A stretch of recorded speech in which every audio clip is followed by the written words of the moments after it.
Welcome back to Thimbleberry U. I am John Jagay, joined again by Amy Walls from Thimbleberry Financial. Great to be back with you, Amy. John, it's always good to be here talking to you. So one of the areas you really focus on at Thimbleberry is the tech sector. And it's very common in the tech sector to have these ESPPs, or employee stock purchase plans. For someone who doesn't know much about these, let's start at the beginning. What are they? That's a great place to start. So an employee stock purchase plan is a benefit offered by an employer that allows employees to buy company stock. Mm-hmm. Okay, so you can go out and buy any stock on the market, right? This is coordinated through the employer, and oftentimes there is a discount compared to the market on the purchase of that stock. Because you are part of the company, you can get it at a lower price than you would John Q. Public getting it on the open market. Sometimes that is the case. Some employee stock purchase plans don't have a discount, but the good ones do. Excellent. So how do these ESPPs, employee stock purchase plans, work? That's a little bit of a tricky question because they're not all created equal, right? Mm-hmm. On the surface, they usually sound pretty straightforward, but when you lift the hood and dig around a little bit, they may be a little bit different. So the most common from my experience is that the employee can contribute 10 to 15% of their salary to the plan. And there's kind of a 6-month window that you contribute to, or that you contribute for. And then at the end of the 6 months, all that money that you've contributed comes back to you, and you either keep the stock or you sell it all. Mm-hmm. And then where the discount comes in is at the end of that 6 months, the amount of stock that you're given is, if you will, grossed up to account for the discount. So in other words, you're getting more shares because of that discount. You're taking the same amount of money, but you're going to get more shares because the shares are at that discounted rate. Yes, that is exactly right. So that's how kind of the better plans, I will say, work. Like I said, an employee can often contribute 10 to 15%, and that discount is often 10 to 15% off of the market price. Okay. Now, the discount can be applied in different ways, and an employer has choice on this when they set up the plan. So it might be a discount off of the initial price at the beginning of the window when you started buying. It may be a discount off of the ending price, or it may be a discount off of, for example, the lowest price over the 6 months. That one sounds like the best one to me. That's a great one. We work with a tech firm that went public a few years ago that has a big office here in Portland. And we have a number of clients that are employees there.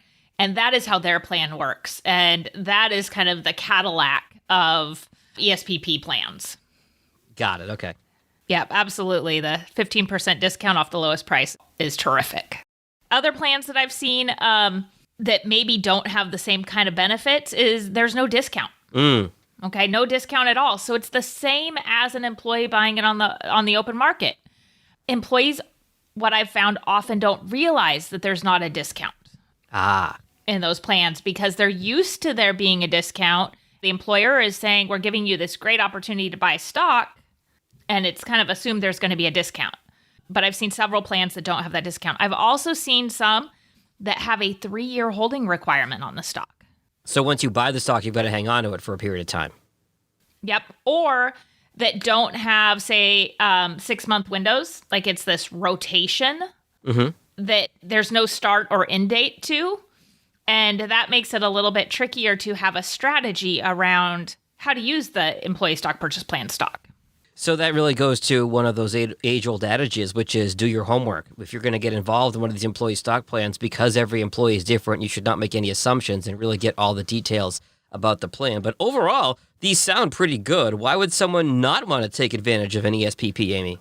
I think you're right. They are pretty good. Like I said, they're not created equal. So if you don't have a discount, then you may want to question why you should participate. Sure. If you work for a company, you automatically have risk tied to that company, right? Your livelihood is there. Mm-hmm. And then if you have stock in a company, you get risk there. If your stock position starts to be too big compared to your overall portfolio, that's called being heavily concentrated, and you don't want to be there. As an advisor, it's something we definitely recommend against. So now, if you're working for an employer that has an ESPP plan and perhaps other stock plans, you may easily start acquiring lots of stock in that company, and that position that could become heavily concentrated is actually amplified just by the fact that you work there. You're taking on a lot more risk by holding stock in your company because you work there. This goes back to something we've talked about in previous episodes, Amy, which is the importance of diversification, so that if something were to go wrong with something you have stock in, a company were to go south, you've got other aspects of your portfolio that can counteract that and counterbalance that. In this case, if you lose your job or if your company goes under, you're out your salary. And now if you're heavily invested in this company with the stock and the stock price takes a dive, regardless of whether or not they even go out of business, you're getting hit almost from both sides. And if, like you said, you've got an unusually large portion of your portfolio tied to this company, one wrong move can really set you back. Absolutely. Yep. You've got to be very careful. I think the other reason, going back to your original question, is why wouldn't you want to participate? You know, I mentioned the 3-year holding cycle or buying cycle, if you will. And if it's spread out in that way, you may want to question if you should do it because of that strategy. Like, what is your purpose with this stock? And this goes to how I often look at an ESPP plan when there's a discount is it's free money. You know, if you work there already, which to have the plan you would, this might be a benefit that you just want to use for some free money to increase your cash flow and diversify. Okay. It just from a safety perspective, because these companies tend to have other stock benefits too. So if you're going to have to hold this stock for a long time and that risk is increased and you're not getting a discount, or it's going to increase the risk too much because of how much stock you're going to acquire over the time frame you have to be in it, or it decreases your liquidity, right? Because you need to hold it. Then that might not fit for someone. So yeah, you obviously, like you said, want to take a look under the hood, see if the plan is a good plan, see if the plan is right for you. But there might be some cases, Amy, where the plan is good overall, but it still might not be the best fit for your individual situation, right? Absolutely. Cash flow is a big reason, right?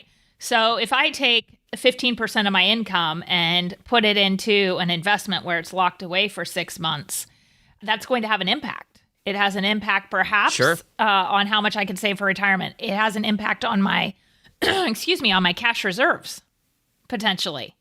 So there's consequences to every choice that we make. And if this is going to negatively impact cash flow to a point that your cash reserve isn't fully funded or that you need to take on debt to feel comfortable with that cash flow, that might not make sense to do, even if it's a great plan with a good discount. You know, like you said, in a way it can be free money, but you're looking at this this thing in front of you. You shouldn't feel pressure to take that if it's going to hurt your bottom line. If it, like you said, it means you're going to have to borrow money to make ends meet or not have that emergency savings backed up for 3 or 6 months or whatever it is, just in case. It's a great tool, but only if all the other ducks are in a row, so to speak. Absolutely. The other part of that is, are you somebody who can be disciplined? I'm laughing because I'm not. Let's say this is a plan that executes on 6-month windows. Are you going to be good, every 6 months and taking that money and doing something with it? Or are you going to look at that as a surprise tax refund and decide you can do something else with that money, right? So you need to know your strategy and know that you can actually stick with it to make that money really work for you. You've got to know your financial situation and you've got to know your personality too. Absolutely. Financial planning is partly behavioral coaching. And this is one of those areas that behavioral coaching really comes into play. So the other thing to consider is your 401k. Are you contributing? How much are you contributing? And what's your employer match, right? So it's generally a really good idea to contribute to your 401k at least up to the match. In this case, the match is free money too, and I imagine likely more than the discount that you could at least count on with market fluctuations and such. So making sure you're doing that because you have the cash flow to do that before you participate in an ESPP plan could be really good. Okay, so if someone wants to take advantage of the discounts with one of these plans, with this ESPP, and they have a good plan, but they're worried about the risk, how do you sort of balance those two things out? It's a great question. We get that question quite a bit, or that people have made some decision before they come in and meet with us for the first time. So I think the first thing to do is consider that plan as free money. It's a way your employer is allowing you to simply increase your income. And, there can be a little bit of risk in there, right? If your discount is off of the end price or the beginning price, that makes a difference. Yeah. But if your discount is off of the lowest price in the 6 months and it's a 15% discount, well, it's kind of hard to lose money on that if you sell the stock right away. Right. It's possible to lose money, but the risk is a lot lower. It's much lower. So that's where you can really consider that plan as free money. And then, this goes to, can you be disciplined? You need to have a purpose for that money. Does it fund IRA contributions each year? Does it fund college for the kids? Does that money automatically flow over to a brokerage account to be invested in a diversified portfolio? Or does that money specifically go, towards a vacation home? Or some other goal that you have? So what else does somebody need to know about one of these employee stock purchase plans, these ESPPs, Amy? We've covered a lot, but what are some of the other top line items? Yeah, there's really two things that people need to know.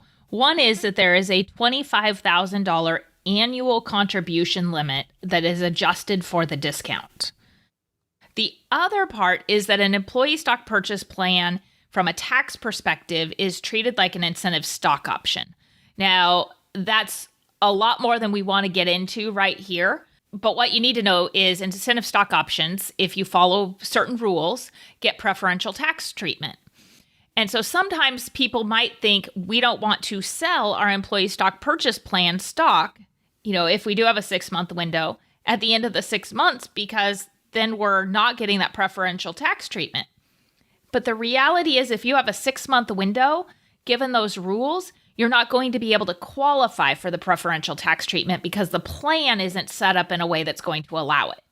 This is one of those things where it's pretty complicated. It gets into taxes and that kind of thing, and it's really something that if you have questions about, you really should come talk to Amy in person. But before we get to your contact info, what other closing thoughts do you have on these ESPPs? It can be a terrific benefit. It's definitely something to look at, not something to be afraid of. Just open the hood, look under it, find out what's happening, talk to an advisor if you've got questions, and know when you go into it how you're going to use it for you. I think that's one of my main messages throughout these podcasts is be intentional about what you're doing with the money. Yeah. And then stick with it and know how it's going to fit with your other financial choices.